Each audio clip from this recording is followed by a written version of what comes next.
Olá, bem-vindo a todos ao nosso canal de estudo da Palavra de Deus, em que nós estamos nessas 2 semanas estudando sobre a Bíblia.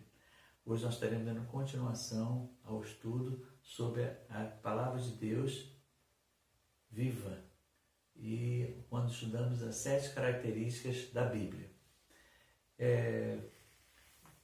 Nós vamos dar início ao nosso estudo com a palavra de oração, agradecendo ao Senhor por estarmos nesse momento com a palavra aberta e pronta a estudá-la. Que o Senhor venha falar aos nossos corações, que a palavra aberta seja um canal de comunicação entre o Senhor e o seu povo, através desse vídeo, através dessa visualização. Vamos orar então, meus irmãos? Convido a todos a abaixe suas cabeças, feche seus olhos e oremos. Pai, muito obrigado por esta manhã. Muito obrigado pelo dia de hoje que começa. Agora eu quero lhe pedir que o Senhor venha abençoar nosso estudo, venha abençoar a Tua palavra que está aberta e venha falar aos nossos corações sobre a importância do estudo da palavra. Que a gente possa estar conscientes de que o Senhor fala através dela e que o Senhor quer falar através dela às nossas vidas. Muito obrigado por essa oportunidade. Muito obrigado pelos irmãos que estão ao alcance do nosso vídeo, da nossa voz. Muito obrigado por todos aqueles que podem acessar e podem ver essa transmissão, para que o Senhor venha abençoar, venha falar ao coração de cada um deles. É a oração que eu te faço em gratidão e no nome de Jesus. Amém. Então, meus queridos, nós estamos estudando a Palavra de Deus e nós vamos para a segunda parte. Assim como no vídeo passado, nós começamos com um vídeo da Sociedade Bíblica do Brasil. Esse vídeo fala sobre as características da Bíblia, algumas características delas, e hoje vamos ver algumas características do Novo Testamento. Ok? Preparado? Vamos então ao nosso vídeo e depois, ao final, a gente retoma. O que é a Bíblia? Vamos continuar nossa viagem pela Bíblia Sagrada? Neste bloco, vamos saber mais sobre o Novo Testamento, que fala sobre o que aconteceu depois da vinda de Jesus. O que são os Evangelhos? É lá que encontramos a história do Natal. A história de Jesus e de seus discípulos está contada nos Evangelhos. Temos 4 Evangelhos: Mateus, Marcos, Lucas e João. A palavra evangelho significa boa notícia, e é exatamente isso que eles trazem: a mensagem do amor e perdão de Jesus e a promessa de que a morte não é o fim. O nascimento de Jesus, que é celebrado no Natal, é uma das histórias mais conhecidas da Bíblia, narrada nos Evangelhos. Pelo Evangelho de Lucas, ficamos sabendo da visita de um anjo a Maria, que foi avisada que estava grávida de um menino, o Filho de Deus. O Evangelho de Mateus nos conta como José, futuro esposo de Maria, recebeu de um anjo a missão de cuidar de Maria e do menino Jesus. Lucas nos conta que Jesus nasceu em Belém e que Maria usou uma manjedoura como berço. Mateus fala sobre a visita dos magos do Oriente e sobre a fúria do rei Herodes. Por causa disso, José fugiu com a sua família para o Egito. Os evangelhos também contam do trabalho de Jesus como pregador e os muitos milagres que ele fez durante suas andanças pela terra de Israel, especialmente na região da Galileia. Durante essas pregações, Jesus levava às pessoas sua mensagem de amor e muitas coisas que ele disse estão registradas. O que são as parábolas? Seriam o mesmo que fábulas? Vários ensinamentos de Jesus são dados por meio de pequenas histórias, chamadas de parábolas. Algumas pessoas confundem parábola com fábula, mas existe uma diferença. As fábulas tendem para a fantasia, enquanto as parábolas de Jesus são realistas, tiradas do cotidiano das pessoas. Além disso, as fábulas têm um ensinamento moral, ao passo que as parábolas de Jesus dão destaque à mensagem do reino de Deus. Entre as parábolas mais conhecidas está a da ovelha perdida, que é recuperada pelo pastor com muita alegria. Jesus contou essa parábola para explicar por que ele se misturava com pecadores e gente de má fama, perdoando os seus pecados. Esse também é o tema da parábola do filho pródigo, que depois de gastar todo o dinheiro que recebeu como herança do pai, volta para casa triste e esfomeado. A alegria do pai que o recebe com festa representa a alegria de Deus, sempre à espera dos que voltam para ele. A história do bom samaritano que não hesita em ajudar uma pessoa maltratada foi usada por Jesus para mostrar o que é a compaixão e o que significa amar o próximo. Os evangelhos também falam sobre a Páscoa. A Páscoa celebra a ressurreição de Jesus, e esse é um dos principais temas dos evangelhos. A última parte da vida de Jesus e a maneira como ele morreu, dando a vida pelos homens, são muito importantes. A semana que antecede a Páscoa é chamada de Semana Santa. No domingo antes da Páscoa, os cristãos lembram a ocasião em que Jesus entrou em Jerusalém montado num jumentinho, enquanto as pessoas o saudavam, acenando com ramos e estendendo as suas capas no caminho. Na quinta-feira seguinte, Jesus participou do último jantar com seus discípulos e já sabia que seria traído por um deles, Judas. Jesus incomodava os líderes religiosos da época, que mandaram os soldados prendê-lo.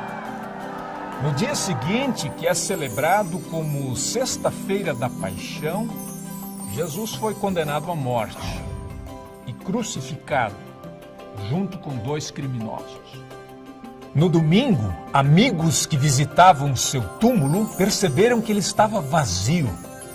Mais tarde, Jesus apareceu a eles. Estava vivo outra vez. É isso que se comemora no domingo de Páscoa. Com a sua ressurreição, Jesus acabou com o poder da morte. Esta mensagem é a fonte de esperança, especialmente em momentos difíceis, como a morte de uma pessoa querida. Como continua a história depois de Jesus? O quinto livro do Novo Testamento, que vem depois dos Evangelhos, é chamado de Atos dos Apóstolos. Ele conta o que os apóstolos, como eram chamados os seguidores de Jesus, fizeram depois que ele subiu aos céus. A missão dos apóstolos era espalhar a mensagem de Jesus Cristo para o maior número de pessoas possível.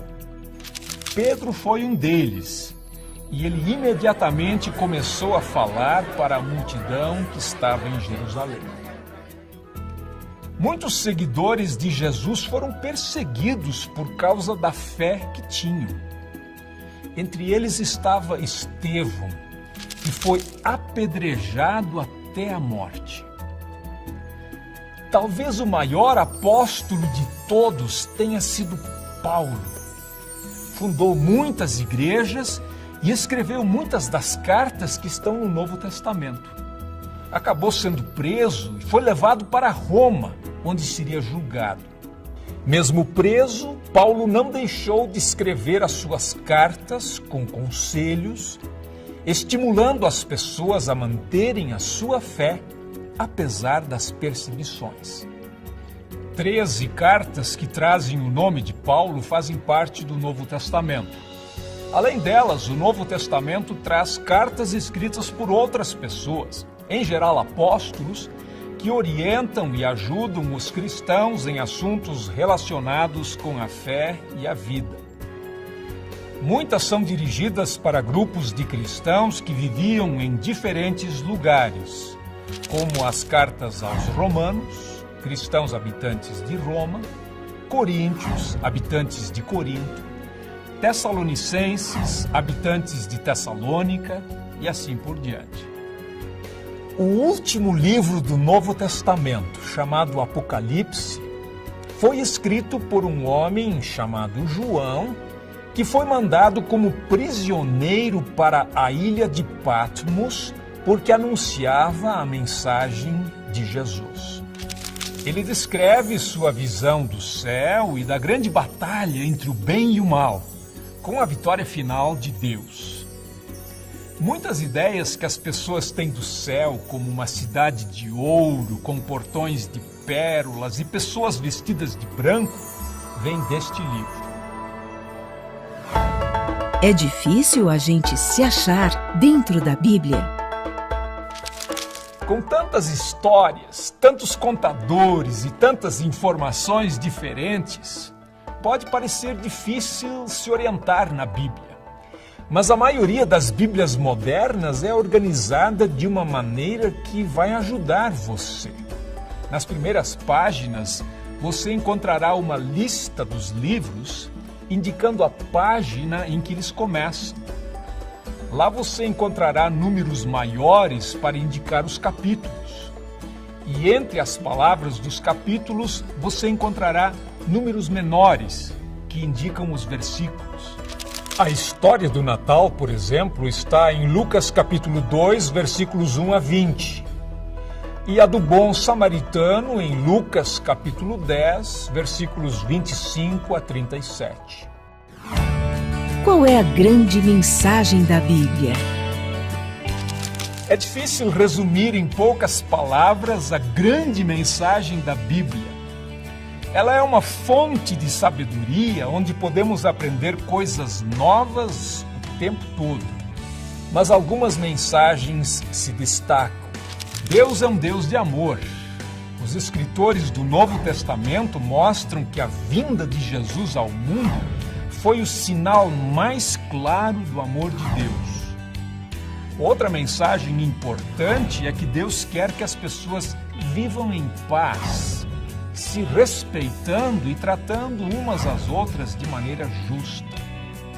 A Bíblia destaca também a importância de cuidar bem do mundo em que vivemos e preservar toda a beleza da maravilhosa criação de Deus. Cabe a você, leitor curioso, encontrar suas próprias mensagens entre as histórias da Bíblia Sagrada. Boa leitura! Qual a mensagem que a Bíblia deixa para nós? Eu acho que principalmente a questão do amor e do respeito uns com os outros. Que existe alguém acima de nós. Para mim é uma revelação divina. As orientações que a Bíblia traz são para a humanidade desenvolver as suas virtudes. Uma mensagem de amor, paz e cidadania. Isso é fundamental para os dias de hoje. A tua palavra é lâmpada para guiar os meus passos, é luz que ilumina o meu caminho.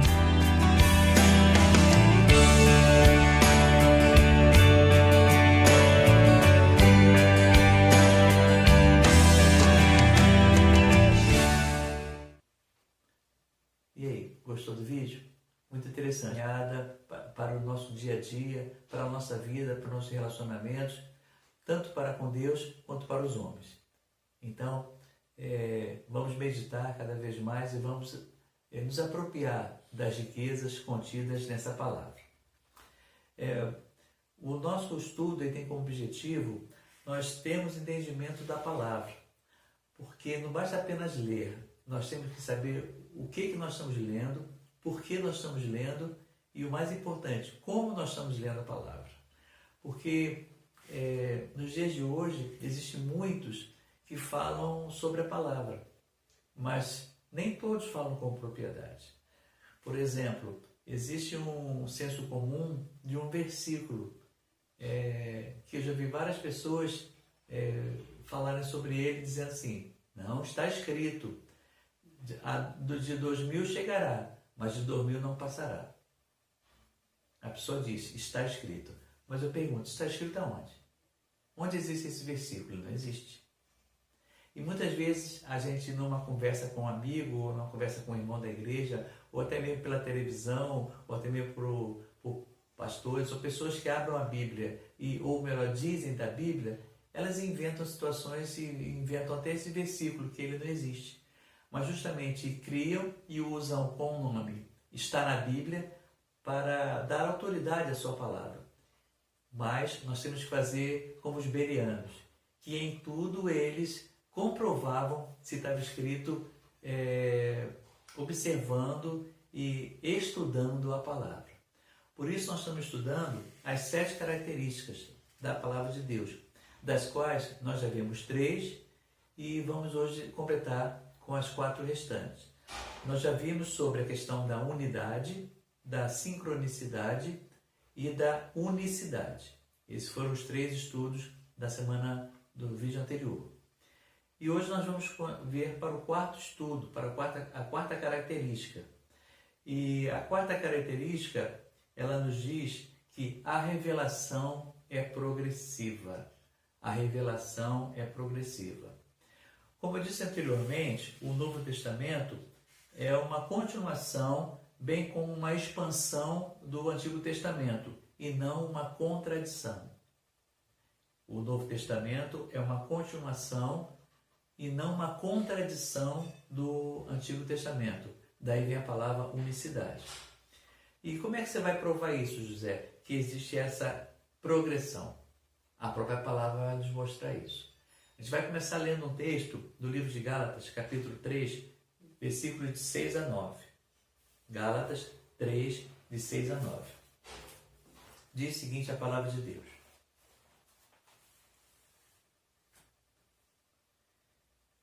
versículo 6. É o caso de Abraão, que creu em Deus, e isso lhe foi imputado para a justiça. Sabei, pois, que os da fé, que são filhos de Abraão. Ora, tendo a Escritura previsto que Deus justificaria pela fé os gentios, prenunciou o Evangelho a Abraão: em ti serão abençoados todos os povos. E versículo 9. De modo que os da fé são abençoados com o crente Abraão. O que esse texto está querendo nos dizer, irmãos? Nós aprendemos nesse texto que quando Deus chamou Abraão, a promessa da vinda de Jesus, a promessa do Evangelho, a promessa da redenção, a promessa da salvação pelo seu Filho, já estava presente. É o que diz o versículo 8. Tendo a Escritura previsto que Deus justificaria pela fé. A justificação pela fé. Isto é, Deus pregou a Abraão o Evangelho que, por meio de Jesus Cristo, abençoaria toda a terra. Então, a promessa que nós temos hoje, a promessa da salvação pela justificação pela fé, ela pode ser rastreada até a promessa dada a Abraão lá no início, no livro de Gênesis. Então, essa promessa de hoje, que foi cumprida nos tempos de Jesus e é levada até hoje, ela não foi só escrita hoje, mas ela está relacionada a uma palavra dada por Abraão lá no início. Mas aos poucos foi progredindo. Aos poucos a promessa passou de uma pessoa para uma família para um povo e de um povo para toda a humanidade, que é hoje. Portanto, a promessa que nós temos hoje, ela teve lá no início em Gênesis. E Paulo demonstra, então, nesse texto de Gálatas, que o Antigo e o Novo Testamento seguem uma linha que vai se ampliando. A promessa para uma pessoa foi progredindo para toda uma nação, para todo um povo, para toda a humanidade. Isso mostra que a palavra de Deus, ela tem uma revelação, e essa revelação dela, ela é progressiva. A cada tempo, Deus vai ampliando a mesma promessa, vai ampliando os horizontes dessa promessa, até chegar a todo mundo. Um outro texto da Palavra de Deus, do Antigo Testamento, fala sobre dons que serão derramados à igreja. Esse texto está no livro de Salmos. Convido você que abra e leia comigo o Salmo 68, versículo 18. Salmo 68, versículo 18. Que nos diz o seguinte, a palavra de Deus. Subiste às alturas, levaste cativo o cativeiro, recebeste homens por dádivas, até mesmo rebeldes, para que o Senhor Deus habite no meio deles. Salmo 68, versículo 18. É uma passagem, então, do Antigo Testamento, do livro de Salmos, que fala sobre o derramamento do Espírito Santo a todos os homens e a ascensão de Jesus Cristo aos céus, o derramamento do Espírito e o julgamento, inclusive, lá de Apocalipse.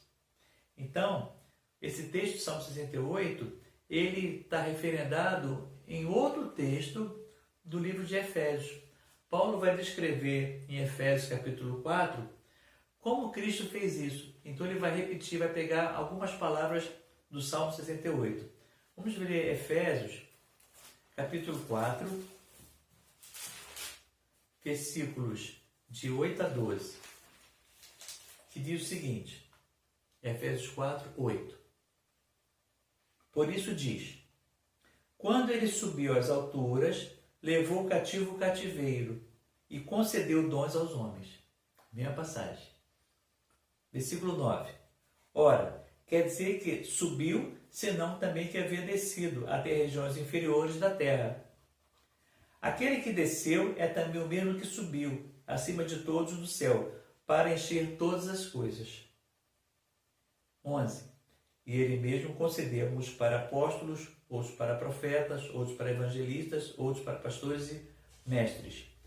Versículo 12, finalmente, com vistas ao aperfeiçoamento dos santos para o desempenho do seu serviço, para a edificação do corpo de Cristo. Se olharmos para trás, nós vamos descobrir que no dia de Pentecostes, Pedro falou coisa semelhante em Atos 2, 33.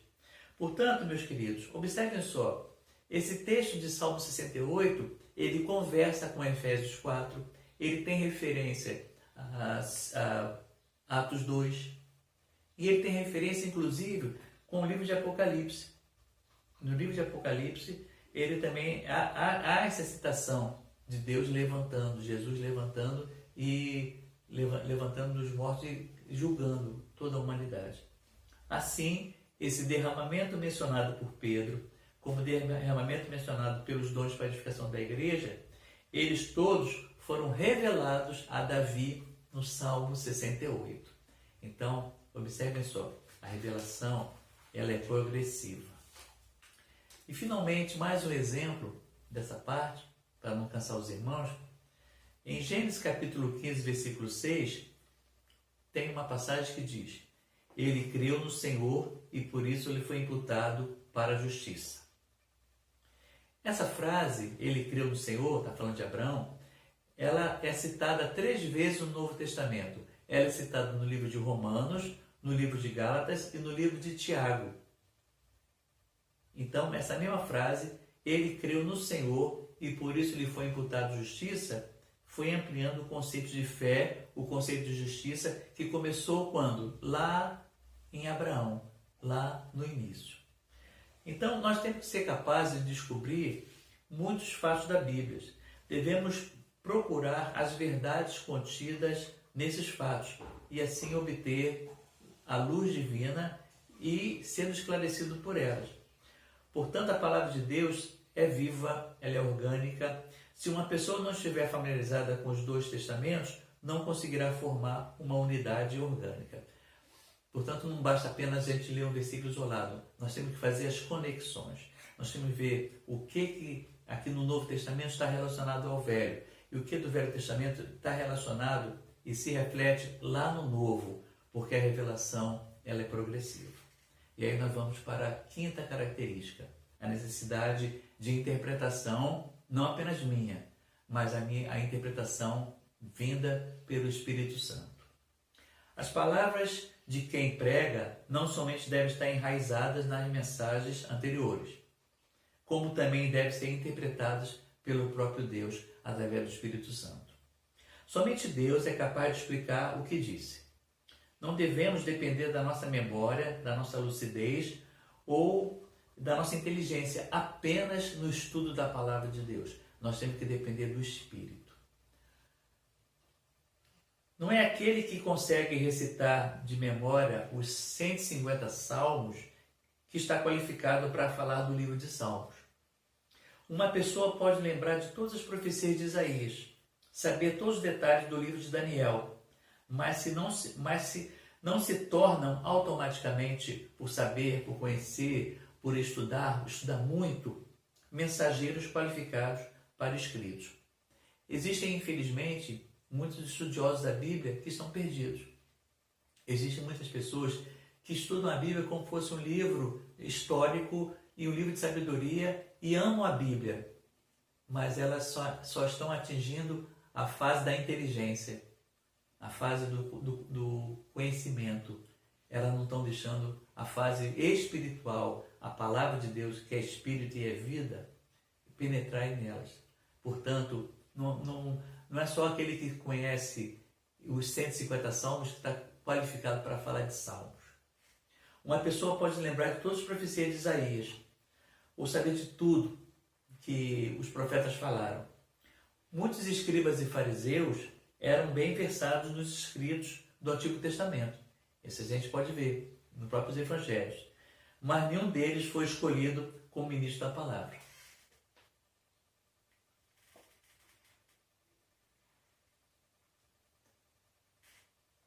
Se fosse assim, Jesus teria escolhido para ser seus discípulos apenas esses, os escribas, mestres e fariseus, que eles eram versados nas palavras.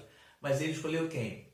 Pescadores, pessoas populares, pessoas do povo, publicanos, pessoas que não tinham essa visão intelectual da palavra, mas eles tiveram a visão espiritual da palavra por Jesus Cristo, que ela era a palavra viva que andava no meio deles.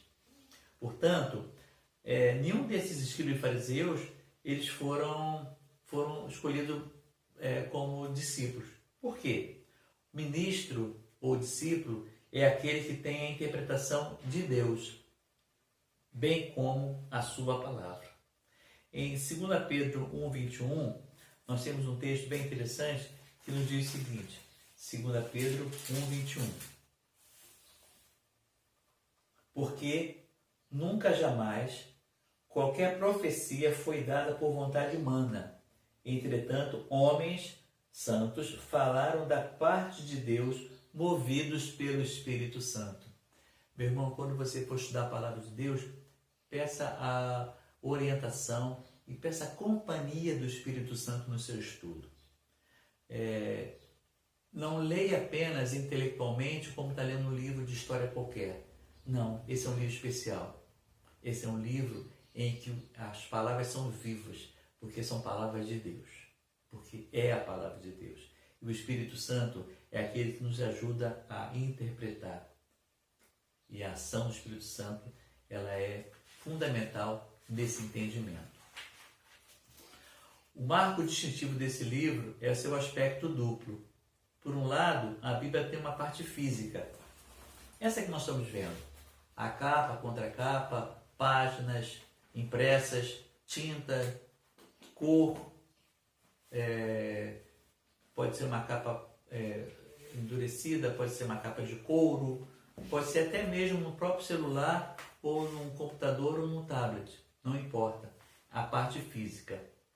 Essa carga, essa parte seria a parte externa. Similar ao nosso corpo. A Bíblia diz que nós somos feitos de barro. Por outro lado, nós temos um espírito. E a mesma coisa. A Bíblia tem uma parte física, mas ela também tem uma parte espiritual, a qual foi soprada por Deus por meio do Espírito Santo. Essa capa externa, ou essa casca externa da Bíblia, é aquilo que procede da memória. Por isso pode ser memorizada. Aí posso memorizar a Bíblia porque existe uma parte externa, mas a Bíblia, porém, tem uma outra parte. Em João 6,33, o Espírito é o que vivifica, a carne para nada aproveita. As palavras que eu vos tenho dito são Espírito e são vida. As palavras que eu vos tenho dito são Espírito e são vida. Portanto, a palavra de Deus, nós observamos que a palavra da Bíblia, as palavras são vivificadas até hoje, porque elas são vivas, são Espírito e viva. O que é então a palavra de Deus? É aquilo que Deus está falando hoje. Então a questão não é se eu leio a palavra, mas como eu leio a palavra. Porque a palavra de Deus precisa ser lida diante da presença de Deus. E o Espírito Santo tem essa ação hoje de nos revelar a palavra de Deus. Portanto, reforço mais uma vez, não leia apenas como se estivesse lendo um livro físico, mas leia como se Deus estivesse lhe falando o que Ele quer lhe falar nesse momento, nesse dia de hoje, porque a palavra dele é viva. Essa é a quinta característica. E vamos para a sexta característica, inspiração e revelação. 2 Timóteo 3,16. 2 Timóteo 3,16 nos diz o seguinte: toda a Escritura é inspirada por Deus e útil para o ensino, para a repreensão, para a correção, para a educação na justiça. Esse texto está querendo nos mostrar que existe uma inspiração. Toda a Escritura é inspirada. Eu quero pegar essa palavra aí. Existe uma inspiração. O que quer dizer isso? Quer dizer que Deus inspirou Paulo para escrever a carta aos Romanos. Deus inspirou Moisés para escrever o Pentateuco. Deus inspirou Davi e outros autores para escreverem salmos. Deus soprou sobre vários homens, mais de 40 homens, a sua palavra a fim de escreverem as cartas, os salmos, as narrativas, os livros. Isso é o que? Inspiração. Deus inspirou esses homens. Homens e mulheres foram inspirados por Deus para escreverem esse texto, os textos e todo esse material que nós encontramos hoje junto da palavra de Deus. Isso é inspiração. Mas o que é revelação, José? Você falou inspiração e revelação. Revelação significa que Deus novamente sopra sobre sua palavra. E quando eu leio Romanos, ou quando eu leio Ruth, ou quando eu leio o livro de Salmos, eu posso conhecer a mensagem como palavra de Deus. A inspiração é dada somente uma vez, lá para eles, para aqueles escritores. E a revelação é dada quando eu releio esse texto para mim. Deus está me revelando. Revelação nesse sentido, tá? Não de profecia, de coisas do futuro, de pessoas que dizem profetas. Não estou falando disso. Eu estou falando da revelação da palavra de Deus à minha vida. Então, toda vez que eu leio uma palavra e Deus fala no meu coração, aquela palavra de Deus está sendo revelada. Isso que é revelação. A revelação ocorre quando aquela palavra inspirada e usada por João há 2000 anos atrás, ela me esclarece alguma coisa. Ela me fala alguma coisa. Ela me revela alguma coisa. Ela me revela a mesma coisa que João, como escritor da palavra de Deus, viu e entendeu. Isso é revelação. Revelação é quando você lê um texto hoje e um texto que foi escrito por Daniel e Deus fala ao seu coração e aquilo ali toca em você. Então Deus revelou alguma coisa que Ele inspirou a um homem há mais de 3000 anos atrás. Isso é revelação. Portanto, a revelação ela está relacionada com a ação do Espírito Santo, porque é Ele que vai te revelar. Por isso que eu falei da importância da leitura junto com o Espírito Santo nesse momento. E aí nós partimos para a sétima e última característica. A Bíblia é mais do que um livro. E, portanto, Nós vamos ler Mateus 13, 55 e 56. Mateus 13, 55 ao versículo 56. Que nos diz o seguinte da palavra de Deus. Mateus 13, 55. Não é este o filho do carpinteiro? Não se chama a sua mãe Maria e seus irmãos Tiago, José, Simão e Judas? 56. Não vivem entre nós todas as suas irmãs? De onde lhe vem, pois, tudo isto? E o versículo 57, para concluir, e se escandalizaram dele. Jesus, porém, lhes disse: não há profeta sem honra, senão na sua terra e na sua casa. Muito bem. Olha que diálogo interessante. O que as pessoas diziam sobre Jesus? Falavam assim: mas nesse Jesus que mora ali naquela esquina, nesse Jesus que a gente conhece a mãe dele, que a gente conhece os irmãos, nesse Jesus que a gente viu crescer, como é que ele está dizendo agora que ele é filho de Deus? Essas pessoas que falaram isso supunham que todas as informações que eles conheciam davam uma visão de quem era verdadeiramente Jesus. No entanto, sabemos que eles não o conheciam. Vemos que é possível as pessoas conviverem com o Senhor Jesus durante anos sem realmente conhecê-lo como Deus.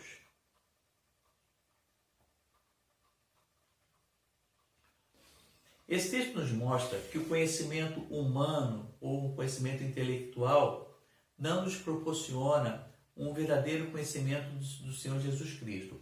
Porque aquelas pessoas conheciam a família dele, conheciam desde pequeno, mas não o conheciam como Deus, não o reconheciam como Messias, não reconheciam.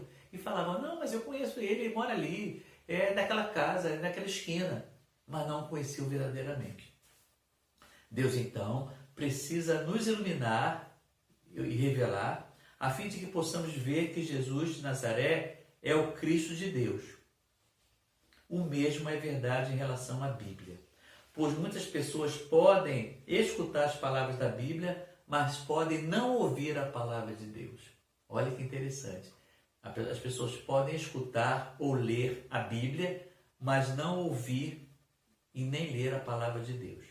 Muitos judeus escutavam as pregações, os ensinos de Jesus, mas ele disse que essas pessoas ouviam, mas não acontecia nada. Ouvir é mais do que uma questão de captar um som. Alguns ouvem uma pregação, mas captam apenas o som das palavras, porque a presença física de alguém não garante escutarem cada sílaba proferida por Jesus. Essas pessoas não eram tolas, essas pessoas que do texto ali não eram surdas nem eram deficientes auditivos. Essas pessoas eram inteligentes, eram dispostas a argumentar com ele, como nós vemos no texto, mas os seus ouvidos físicos podiam ouvir somente palavras físicas. Para ouvir as mensagens espirituais é preciso um outro tipo de audição. Para ouvir mensagens espirituais é preciso um outro tipo de audição, é a audição do Espírito. Embora a Bíblia seja um livro físico, a palavra de Deus que nela está registrada pertence a outra esfera. É preciso desejar ter um relacionamento especial com o Senhor para que a gente possa realmente ouvir a palavra de Deus. A palavra exterior é apenas som. A palavra interior, porém, é espírito. Portanto, além do alcance da mente, da inteligência ou da capacidade humana de entender, é necessária uma outra capacidade, e somente aqueles que são tocados pelo Espírito Santo podem ouvi-las. O homem espiritual precisa aprender a ouvir a palavra de Deus. Deus é Espírito e, portanto, deve ser adorado em Espírito. Semelhantemente, sua palavra é Espírito e deve ser recebida em Espírito. Portanto, a Bíblia é mais do que um livro. A Bíblia é a palavra de Deus. E a gente pode ler essa Bíblia de duas formas. Ou ler como um livro qualquer, e vai lendo as narrativas históricas, que são lindas e são maravilhosas.